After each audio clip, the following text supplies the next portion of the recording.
Usted tal vez piensa que no, pero en la Florida el salario mínimo estatal es uno de los más altos en el sur de los Estados Unidos. Actualmente $12 por hora, gracias a una enmienda constitucional respaldada por los votantes en el año 2020. Se planea aumentarlo gradualmente hasta llegar a $15 por hora para 2026. El problema es que hace 2 décadas la agencia estatal encargada de hacer cumplir este salario mínimo fue desmantelada, lo que dejó a los trabajadores con salarios mínimos con muy pocas opciones cuando sus empleadores no les pagaban o no les querían pagar lo que les correspondía. Para conocer cuáles son los pasos iniciales de un empleado, debe tomar si sospecha que no le están pagando el salario mínimo adecuado. Por eso le damos la bienvenida a la abogada y analista política Raquel Regalado. Raquel, un placer saludarla, bienvenida. Igual, siempre es un placer. Y un tema muy interesante, ¿no? Porque hablamos del sueldo mínimo y también de la inflación. Muchas personas se quejan que los $12 no son suficientes. Recientemente en Orlando, por ejemplo, Disney World y Universal decidieron que ellos van a empezar uno a 15 y otro a 18, ¿no?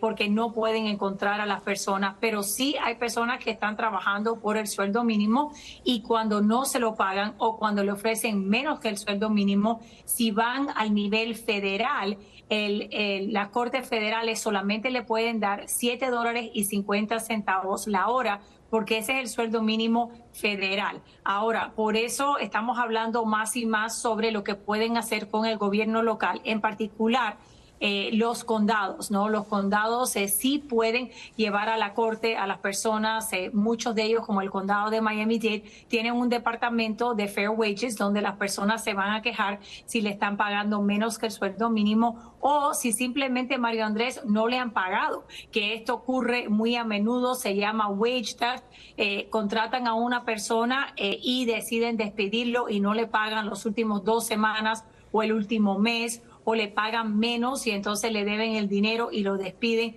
Eso lo estamos viendo más y más. Entonces hay un proceso donde aplican por ese dinero y van a la corte por Zoom. Ya no tienen que ir a la corte en persona para recibir ese dinero. No tienen que encontrar un abogado privado, van directamente a los condados. ¿Qué pruebas o qué documentación, Raquel, debería recopilar entonces una persona si se siente que está siendo pagada de la manera no correcta para presentar una queja por no recibir el salario mínimo adecuado?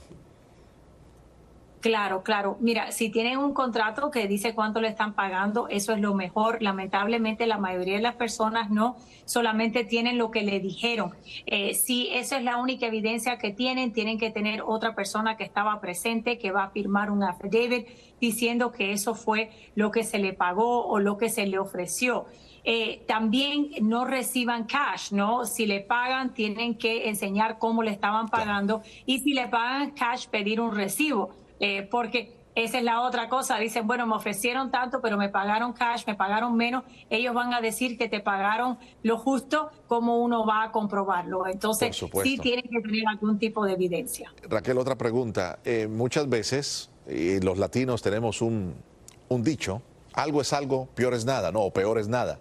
El tema es que muchos temen reclamar por represalias por parte de su empleador. ¿Cómo protegerse?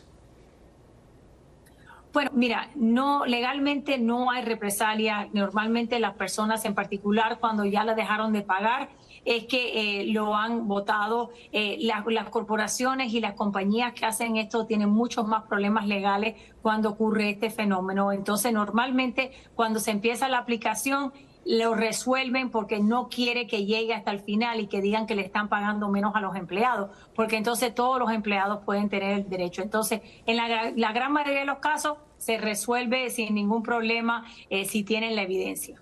Claro. Por último, el hecho de que el salario mínimo haya subido gradualmente o empiece a subir ahora hasta los $15, significa de que todos los salarios entonces se pueden reclamar aumento, porque este sí es un tema complicado. Muchos empleadores dicen, me encantaría pagarte más, pero ¿cuánto va a costar la hamburguesa que vendemos o el plato de arroz con frijoles y un bistec? Tendría que cobrarlo mucho más alto, ¿no?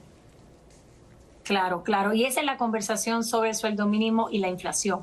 ¿no? Yo creo que vamos a seguir subiendo el sueldo mínimo hasta el 26, pero en Tallahassee, en esta sesión legislativa, se va a estar hablando no solamente del sueldo mínimo, pero de un techo para el living wage, porque como hemos hablado, el living wage es más alto que el sueldo mínimo y cuando llega a algunas profesiones, por ejemplo, los electricistas, los plomeros, ¿no?